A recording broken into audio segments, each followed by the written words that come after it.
Ora, sejam então muito bem-vindos ao vídeo semanal. Hoje vamos falar aqui sobre a inflação e perceber se estamos então perante uma segunda fase ou uma segunda vaga de inflação nos Estados Unidos perante os últimos dados. Portanto, vamos aqui olhar para o caso americano, vamos também olhar para o caso europeu, que é um pouco diferente, e depois vamos passar pelas earnings e também pelo calendário económico nesta apresentação. Portanto, olhando então para o caso da inflação nos Estados Unidos, o que é que tem estado a acontecer? Os mais recentes dados têm mostrado que a inflação persiste em baixar, portanto, estamos a entrar num ponto em que se torna um pouco mais difícil travar as pressões sobre os preços, aqui também influenciado em grande parte pela subida dos preços da energia, motivados pelo preço das matérias-primas, em particular o petróleo, que está a fazer com que as taxas gerais, portanto, aquelas que englobam as categorias mais voláteis, como é o caso da alimentação, mas sobretudo da energia, que começam então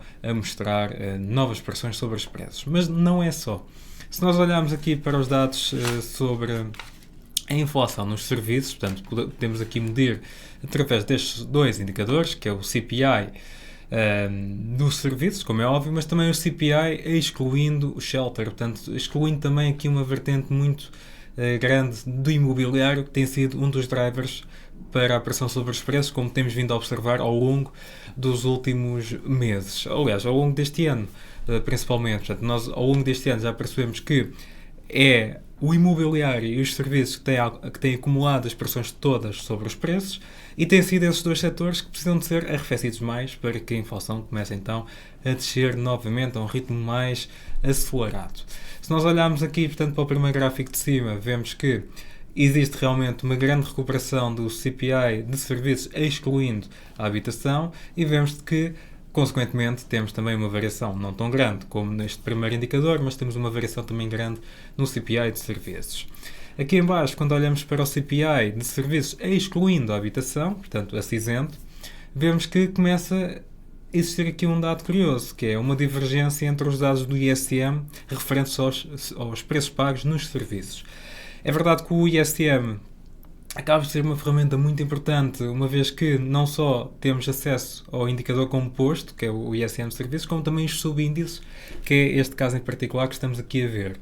Portanto, no lado dos subíndices e também no lado dos subíndices em relação aos preços, mas também no lado do emprego, tem efetivamente existido um arrefecimento e, portanto, aqui levanta-se algumas questões para perceber se, de facto, as pressões que nós temos vindo a observar, em particular nos últimos 2 meses, se podem ou não persistir. Segundo esta divergência, temos alguns sinais de que, efetivamente, poderá ser uma situação momentânea e que poderá haver uma recuperação novamente para a tendência de baixa, tendo em conta aqui a divergência e a correlação que também que existe entre o ISM de serviços, neste caso o subíndice de preços, e o CPI de serviços, excluindo a habitação. Passando à frente, se olharmos para o caso em particular do imobiliário, portanto, no caso da habitação, vemos que aqui o nosso leading indicator continua a estar alinhado com aquilo que nós tivemos à espera. Portanto, nós há 2, 3 meses notámos que a inflação nas rendas estava aqui neste topo e que já havia a percepção de que poderia efetivamente baixar. Esta tendência de baixa deverá continuar, tendo em conta aqui o preço pago, que tem vindo a baixar, apesar dos dados mais recentes ter mostrado aqui uma recuperação, mas uma recuperação que tende para valores médios e não para valores outliers, como vimos mais recentemente. Portanto, aqui temos um bom indicador que, de facto, no caso da habitação, poderá haver uma continuação da descida dos preços, o que é ótimo no contexto da inflação. E, por outro lado, temos aqui outro dado também relevante, que é os dados referentes ao preço das matérias-primas. Colocado aqui em perspectiva, vemos que os preços continuam em níveis muito baixos, apesar das correções mais recentes, e vemos que aqui também afasta um bocadinho esta perspectiva de que pode haver uma grande recuperação nos preços das matérias-primas e que, consequentemente, pode também haver uma grande recuperação nas taxas de inflação gerais, principalmente. Portanto, aqui temos um cenário um pouco mais otimista e, olhando para o conjunto destes 3 indicadores, portanto, aqui para este segundo gráfico, onde comparamos os dados pagos no ISM de serviços com a correlação que existe com o CPI de serviços excluindo a habitação, vemos que a habitação pode ainda assim retomar o movimento de baixa, e o mesmo poderá acontecer aqui no mercado laboral. Isto porquê?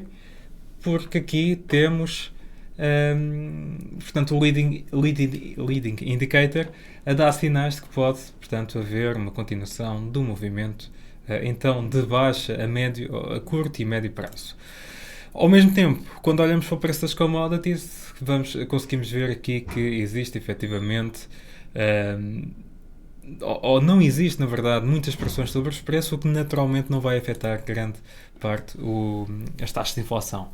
Se nós olharmos para a inflação noutros setores, e buscando aqui um setor que durante muito tempo trouxe aqui algumas preocupações, que é o preço de carros, o preço de carros em segunda mão, vemos que efetivamente tem existido uma recuperação nos últimos meses, mas essa recuperação poderá estar bastante condicionada. Isto porque, se olharmos aqui para o gráfico a cinzento, o que é que está a acontecer? O índice, portanto, o índice de preços tem vindo a cair, portanto é natural que haja aqui também o CPI depois a corrigir, portanto, este delay que existe neste momento. Portanto, mais um argumento para vermos aqui que a inflação de facto pode continuar a trajetória descendente.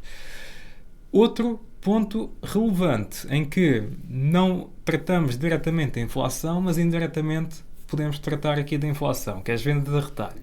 Se olharmos aqui para a regressão linear que aqui criamos no gráfico, vemos que as vendas a retalho em valores constantes tendem, portanto, a tender aqui para esta regressão linear. Ou seja, ainda há espaço para cair um pouco mais, o que pode, portanto, sinalizar ainda um arrefecimento no lado dos consumidores, que consequentemente vai ajudar também a uma contribuição geral no ajuste dos preços. Portanto, temos aqui vários sinais até bastante otimistas para médio e longo prazo, apesar dos últimos dados de inflação não terem sido nada otimistas. Portanto, num ponto geral, aquilo que nós, na verdade, até podemos concluir à data 2, consoante os dados que nós temos neste momento, é que não há riscos, ou não há grandes riscos de que a inflação possa escalar, muito pelo contrário, há fortes probabilidades da inflação continuar a trajetória de baixa.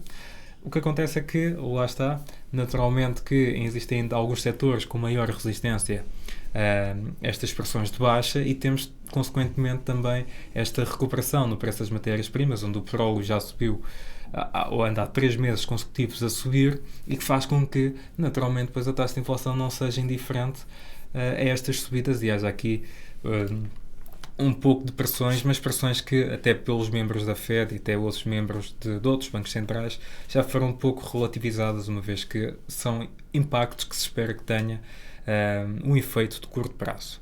Ora, no caso do BCE, a situação é um pouco diferente. Ao caso da Fed, portanto, se por um lado temos a Reserva Federal a adiar constantemente a decisão de baixar os juros pela primeira vez, temos o BCE a preparar-se para anunciar então a primeira redução dos juros. A inflação na Europa está mais baixa do que nos Estados Unidos, também resultado do facto de a economia europeia não ser tão forte como a economia americana e não ter uma capacidade tão grande como tem a economia americana de se ajustar. Portanto, o tecido, sobretudo o tecido empresarial no lado privado americano, é muito flexível, ajusta-se muito rapidamente às mudanças na conjuntura económica. Na Europa não é bem assim e nota-se naturalmente depois aqui nos dados macro.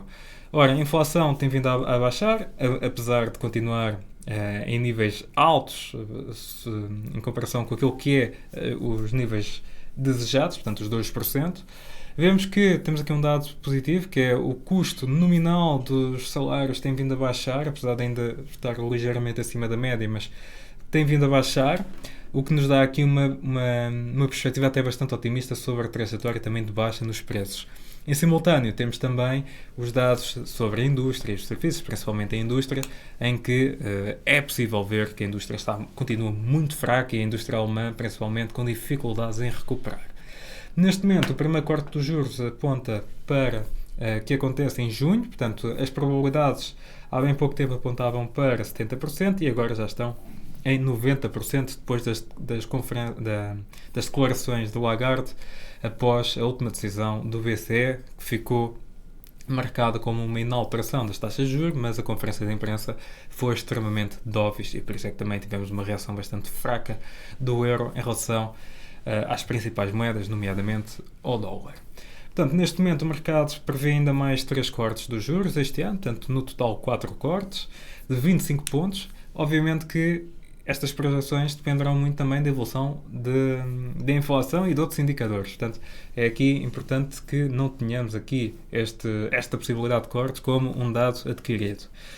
Alguns dos membros também mais óbvios do BCE já têm também dito que efetivamente a altura para reduzir os juros na zona euro está a chegar, mas dependerá muito da evolução dos indicadores económicos. Portanto, isto é em linha com aquilo que também tem sido a narrativa da Fed e que faz todo o sentido. Por isso, não há a necessidade de baixar as taxas de juros antes que existam ou que deem sinais claros de que a inflação poderá seguir então a trajetória de baixa, porque voltar a subir os juros depois novamente vai criar um grande problema na economia, na medida em que os bancos centrais perdem em grande parte credibilidade. Quando olhamos para o mercado obrigacionista, no mercado secundário, nas yields, vemos que começam então a existir aqui algumas diferenças. Portanto, nós começamos a ter as Bundes alemãs a divergirem um bocadinho das yields americanas a 10 anos, como se pode ver aqui no gráfico em cima. Se formos a ver, as yields americanas até têm estado a subir, enquanto que as yields na Europa e na Alemanha têm estado a recuar. E se olharmos aqui para a diferença entre as yields de uma economia para a outra, em comparação também com a taxa de câmbio do Euro-USD, vemos que, portanto, há aqui também uma grande divergência que aparenta aqui estar, neste momento, a convergir e que, aliás, a médio e longo prazo poderá convergir e que pode aqui apontar, então, para uma diminuição desta diferença que existe neste momento nas yields. Passando então para os earnings. Portanto, até agora tivemos os bancos nos Estados Unidos a apresentarem os seus resultados. Começámos então, portanto, como é habitual, pelos maiores bancos.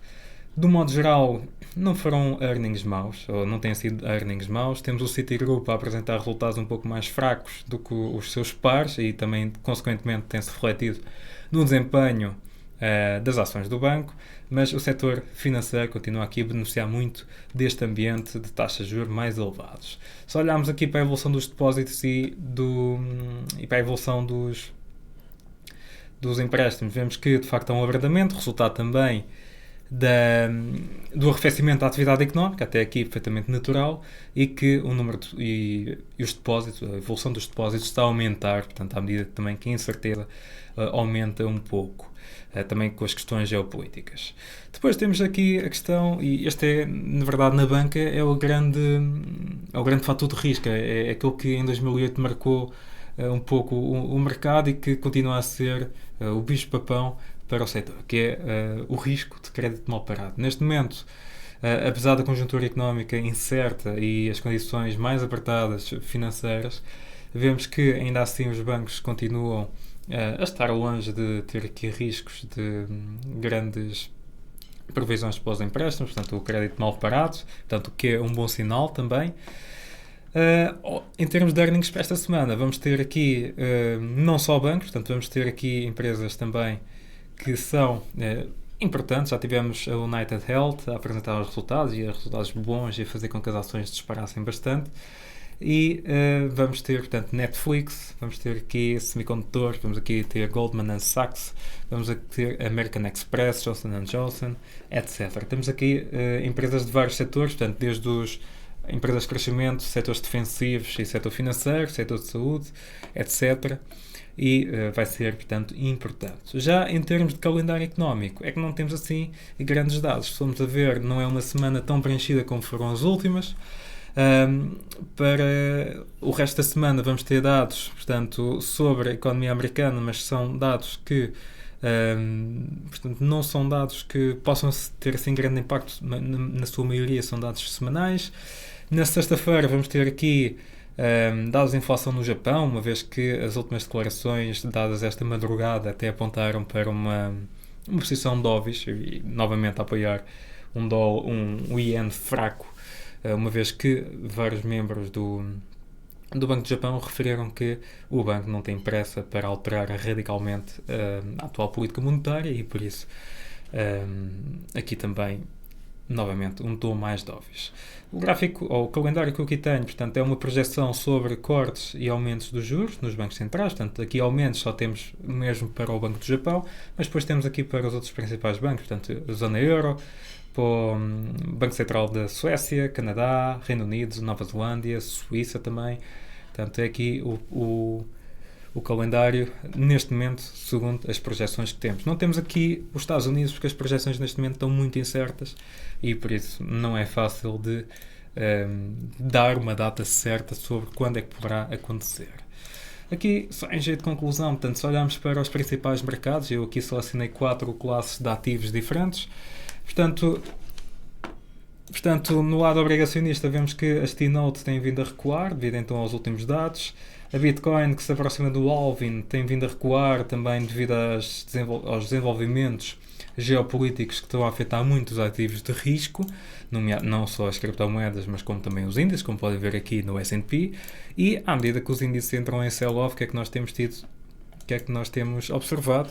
Portanto, subidas no dólar em relação às principais moedas, nomeadamente em relação ao dólar americano. No caso da Bitcoin, tem testado aqui uma zona de suporte muito relevante, na qual tem suportado o preço bastante bem, e portanto está aqui num ponto técnico até bastante interessante. Já o resto, portanto, continuamos a ver alguma fraqueza nos índices, que vai naturalmente também afetar depois o sentimento de mercado das criptos, uma vez que ambos se enquadram na categoria de ativos de risco. E portanto, é aqui estes gráficos que eu queria vos deixar. Do meu lado é tudo. Resta-me desejar-vos continuação de uma boa semana e até o próximo vídeo.